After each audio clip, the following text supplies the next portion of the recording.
There's a particular kind of argument you've probably lost, not because you were wrong, not because the other person had better facts, but because they changed the game without telling you. You walked in discussing one thing. Somewhere in the middle, you were defending your character, your memory, your sanity, and you're not even sure how you got there. That feeling? It has a name, and it's not an accident. Most people never realize this is happening in real time.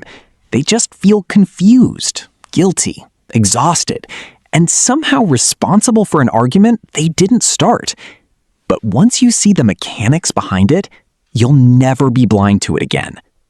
Today, we're pulling back the curtain on the psychological tactics used to win arguments, not through truth, but through control.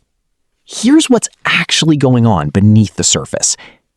Winning an argument, in its most basic form, means changing someone's mind with better reasoning. But the human brain has a vulnerability. We don't just evaluate logic, we evaluate threat level. The moment a conversation feels like an attack on our identity, our memory, or our sense of reality, the prefrontal cortex, the part responsible for rational thought, starts losing ground to the amygdala, the threat detection center. And skilled manipulators, consciously or not, know exactly how to trigger that switch. The moment you're defending yourself instead of discussing the issue, you've already lost the argument, because now you're playing a completely different game. But here's the part most people miss. These tactics aren't always used by villains. They're often used by ordinary people in ordinary relationships every single day. Scenario 1. You bring up a genuine concern to someone close to you.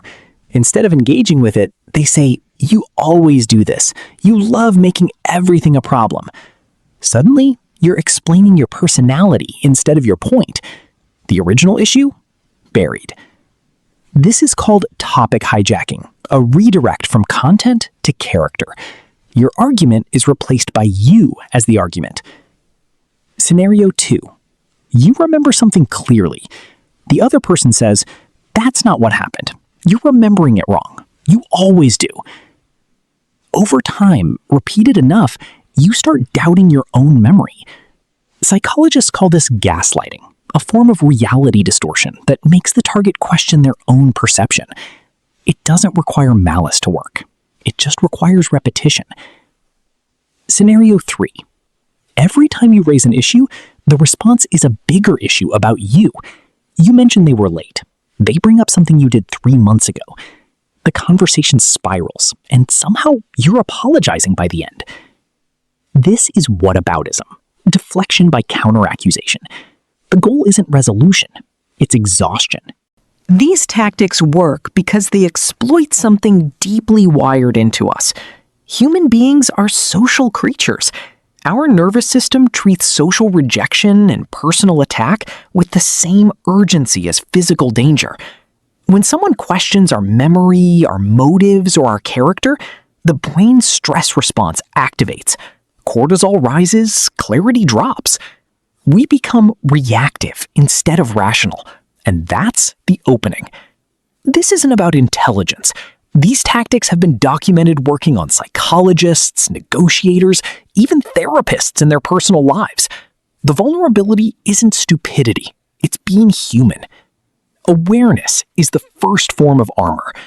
When you feel the conversation suddenly shifting from the issue to you, that's your signal. Name it internally. This is a redirect. Then one phrase, spoken calmly, without aggression. I'd like to come back to the original point. You don't have to win the moment. You just have to refuse to play the wrong game. Second, slow down.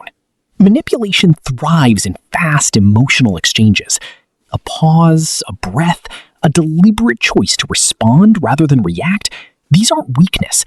They're the clearest sign that the tactic didn't work. The goal here isn't to make you paranoid in every conversation. Most people aren't strategic manipulators. Most conflict is just two people in pain, reaching for control when they feel powerless. But knowing how these patterns work, recognizing the shift, naming the move, staying grounded in your own reality. That's not cynicism. That's clarity. And clarity, it turns out, is the one thing these tactics cannot survive. If this reshaped how you see conflict even a little, share it with someone who needs it. And if you want to go deeper into how your brain responds under social pressure, that video is next.